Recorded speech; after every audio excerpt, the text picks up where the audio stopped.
MS university की technology faculty में तीसरे और चौथे सेमेस्टर का अभी तक परिणाम प्रसिद्ध नहीं होते हुए आज विद्यार्थी विकास संघ के छात्र संगठन द्वारा हेड ऑफिस पर हल्ला मचाया गया। कोई ना कोई कारण को लेकर विवाद का स्थान बन चुकी वैसी एमएस यूनिवर्सिटी में आज एक बार फिर छात्र संगठन द्वारा विरोध हंगामा मचाया गया। टेक्नोलॉजी फैकल्टी के तीसरे और चौथे सेमेस्टर की एटीकेटी का परीक्षा का परिणाम अभी तक प्रसिद्ध नहीं किया गया, जिसमें परीक्षा के 90 दिन बीत जाने के बावजूद कोई भी परिणाम प्रसिद्ध नहीं करते हुए विद्यार्थियों में अपने करियर को लेकर असमंजसता का माहौल छाया है।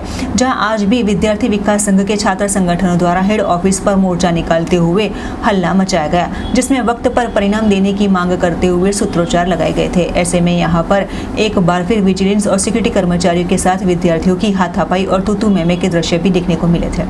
યુનિવર્સિટીની હેડ ઓફિસ ખાતે અમે એના માટે આવેદન આપવા આવ્યા છીએ કે ફાઇનલ યરના વિદ્યાર્થીઓના રિઝલ્ટ અત્યારે આવેલા નથી અને ઉપરાંત એ વિદ્યાર્થીઓ છે એમના પ્લેસમેન્ટમાં કે વિદેશ નથી જઈ શકતા, તો આ યુનિવર્સિટીની 80 દિવસ થઈ ગયા હોવા છતાં રિઝલ્ટ ના આપવી એ ગંભીર ભૂલ છે।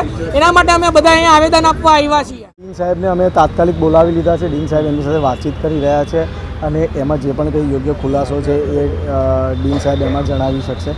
અને સ્વાભાવિક રીતે કે કોઈપણ પરીક્ષા હોય એ પરીક્ષાને સંપૂર્ણ પૂર્ણ થયા બાદ એનું એસેસમેન્ટ શરૂ થતું હોય છે। વચ્ચે દિવાળી વેકેશનનો સમયગાળો પણ આવી ગયો હોય એ પણ એક કારણ હોઈ શકે છે, પરંતુ એનું પ્રોપર એનાલિસિસ કર્યા બાદ જ એમાં કહી શકાય કે 80 દિવસ થયા છે, 70 દિવસ થયા છે કે 45 દિવસ થયા છે, બરાબર છે। એનું જોઈ શકે કારણ હોઈ શકે, એક કારણ હોઈ શકે છે એનું, પરંતુ એમાં સ્વાભાવિક રીતે છે કે દિવાળી પહેલાં બધી પરીક્ષાઓ પૂર્ણ કરવી એક સંકલ્પ હતો અને એમાં મહદ અંશે યુનિવર્સિટીની 80% વિદ્યાર્થીઓની સફળતા પણ મળી છે। અને એક આપણી પરંપરા છે, એ પરંપરા અનુસંધાને આપણે 45 દિવસની અંદર રિઝલ્ટ ડિક્લેર કરી દેતા હોઈએ છીએ, પરંતુ એવી કોઈ એની સૂચિત એ જે છે બ્લેક એન્ડ વ્હાઇટમાં જેને કહી શકાય એ પ્રકારની કોઈ વ્યવસ્થા હાલ એવું નથી, પરંતુ આ એક પદ્ધતિ છે અને ઘણા રિઝલ્ટ આપણે 20-20 દિવસમાં પણ ડિક્લેર કરેલા છે, બરાબર છે। આજે યુનિવર્સિટીમાં દરેક 14 ફેકલ્ટી અને 3 કોલેજીસની મળી